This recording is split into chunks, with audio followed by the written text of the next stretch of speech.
Bicara tentang sumber daya alam Indonesia, khususnya industri, kita tak bisa sangkal, ini yang membantu keberlangsungan ekonomi Indonesia. Apalagi sekarang, industri baterai electronic vehicle atau kendaraan listrik, sumber daya alam kita sangat mendukung untuk bisa membangun ekosistem industri ini. Ada nikel, tembaga, bauksit sampai timah. Ini semua adalah bahan baku dari pembuatan baterai kendaraan listrik. Dan semua ada di Indonesia. Tapi sumber daya alam yang dimiliki sekaligus menjadi sumber masalah bagi Indonesia. Pemanfaatan sumber daya alam ini nyatanya diiringi dengan kerusakan lingkungan. Untuk yang masih ingat, Menko Luhut Binsar Panjaitan pernah bertemu dengan pendiri Tesla yang merupakan produsen mobil listrik Elon Musk. Tujuannya, melobi Elon Musk supaya mau berinvestasi di Indonesia dengan jaminan pasokan nikel sebagai bahan baku mobil listrik. Jaminan itu ada karena komponen utama pembuatan aki mobil listrik, nikel dan aluminium melimpah. Indonesia bahkan adalah negara dengan cadangan nikel terbesar di dunia. Sebanyak 90% dari jumlah nikel yang ada di Indonesia terkonsentrasi di Sulawesi Tengah, Sulawesi Selatan, Sulawesi Tenggara, dan Maluku Utara. Hanya saja di sini masalahnya. Operasi tambang nikel di Indonesia meninggalkan setumpuk masalah, hanya demi melihat China dan Eropa menghijau.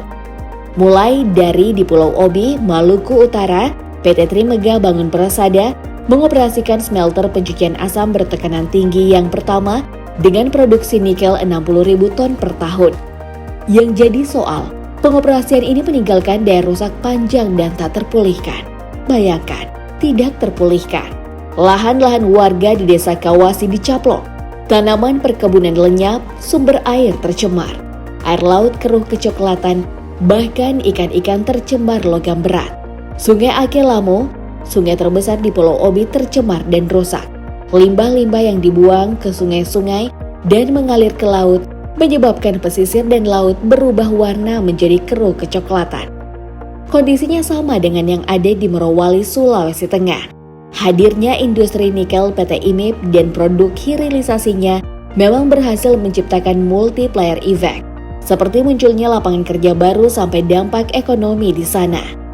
Tapi lagi-lagi, sekaligus menciptakan dampak negatif berupa kerusakan lingkungan dan pelanggaran HAM. Kerusakan lingkungan di sana sudah mencapai tingkat yang mengkhawatirkan. Deforestasi yang masif dan pasukan habitat alami mengurangi kemampuan hutan untuk menyerap dan mengatur aliran sungai. Yang imbasnya banjir jadi langganan di wilayah sekitar tambang.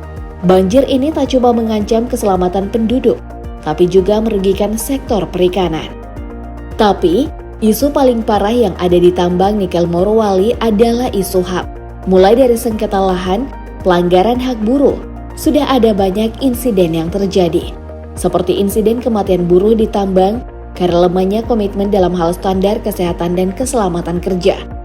Yang paling parah, bentrokan maut yang terjadi antara tenaga kerja Indonesia dan tenaga kerja asing asal China di PT Gunbuster Nickel Industry GNI, sebanyak 2 pekerja tewas akibat bentrokan ini. Kita juga belum bicara soal untung rugi dan aktivitas tambang ini, karena menurut ekonom senior Indef Faisal Basri, sederet hilirisasi nikel justru hanya menguntungkan China. Itu karena 90% hasil hilirisasi tambang utamanya nikel lari ke China. Proses hilirisasi, yang mana keuntungannya sampai 510 triliun rupiah, justru dilakukan perusahaan China dan hasilnya tak dibawa pulang ke Indonesia. Belum lagi, hasil hilirisasi nikel yang tak dikenakan pajak ekspor, ditambah cadangan nikel yang akan terancam punah. Sama kasusnya dengan tambang timah. Terbongkarnya mega korupsi penambangan ilegal di lahan milik PT Timah semakin menambah masalah pertambangan timah di Indonesia. Karena apa? Perbuatan para tersangka ini mengakibatkan kerugian negara sampai 271 triliun rupiah, yang bahkan melebihi kasus PT Asabri dan Dulta Palma Group. Kerugian sampai 271 triliun rupiah yang dimaksud adalah kerusakan lingkungan berat dan parah di Bangka Belitung. Nominal ini diperoleh dari valuasi kerugian akibat kerugian ekologis, kerugian lingkungan, sampai biaya pemulihan lingkungan yang rusak. Banyak lokasi bekas tambang terbengkalai menimbulkan lubang besar karena tidak dinormalisasi dan ditinggalkan begitu saja. Sebagian lokasi tambang jadi gundul dan banyak lubang besar bekas tambang bahkan sudah jadi danau.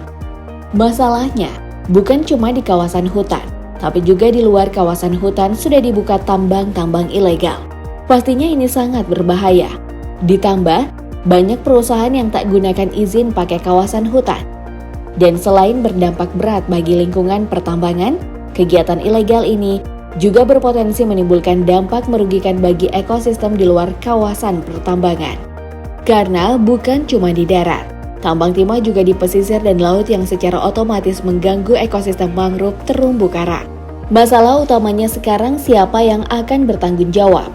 Apakah kerusakan sebesar ini akan dibebankan ke para pelaku atau institusi yang terlibat? Atau seandainya diganti sekalipun, apakah nominal rehabilitasi juga senilai kerugiannya? Pastinya, nominal rehabilitasi lebih besar dari denda yang harus dibayar oleh para pelaku. Tentunya semua ditanggung oleh negara dan masyarakat setempat. Dan yang sudah ada sejak lama, sejak abad ke-19, adalah penambangan batu bara. Kehadiran industri pertambangan ini memang punya banyak sekali dampak positif bagi pertumbuhan ekonomi negara. Tapi kalau kita bicara dampak negatifnya, lebih banyak lagi. Mau itu legal ataupun ilegal. Kenapa termasuk tambang legal juga bermasalah? Karena izin konsesi yang diberikan pemerintah kepada tambang legal sangat luas. Bisa jadi, masalah yang ditimbulkan bisa lebih besar. Kalimantan, pulau terbesar di Indonesia, telah menjadi pusat kegiatan pertambangan yang intensif dalam beberapa dekade terakhir. Aktivitas pertambangan yang luas dan tak terkendali telah menyebabkan pencemaran lingkungan yang serius dan dampak negatif yang signifikan terhadap ekosistem alam serta masyarakat sekitarnya. Ada banyak masalah. Salah satu dampak yang paling terlihat dari pertambangan adalah pencemaran udara. Aktivitas penambangan batu bara dan emisi dari kendaraan dan mesin yang digunakan dalam proses tersebut menghasilkan gas beracun. Aktivitas pertambangan juga menyebabkan pencemaran air yang serius, pembuangan limbah pertambangan yang tak terkendali, dan penggunaan bahan kimia proses pengolahan logam dapat mencemari sungai dan sumber air permukaan. Hutan-hutan yang berfungsi sebagai habitat bagi berbagai flora dan fauna sudah dihancurkan untuk memberikan ruang bagi pertambangan. Sekaligus juga tambang batu bara berdampak sosial mulai dari hilangnya tanah masyarakat adat, hilangnya fungsi hutan sebagai penyerap air karena adanya tambang batu dan pembabatan hutan yang tak terkendali membuat luas hutan berkurang drastis. Pasir laut juga punya peran strategis dalam memberikan jasa ekosistem dan ruang hidup bagi komunitas di wilayah pesisir. Aktivitas penambangan pasir merusak lingkungan dan mengakibatkan dampak berkelanjutan di masa depan.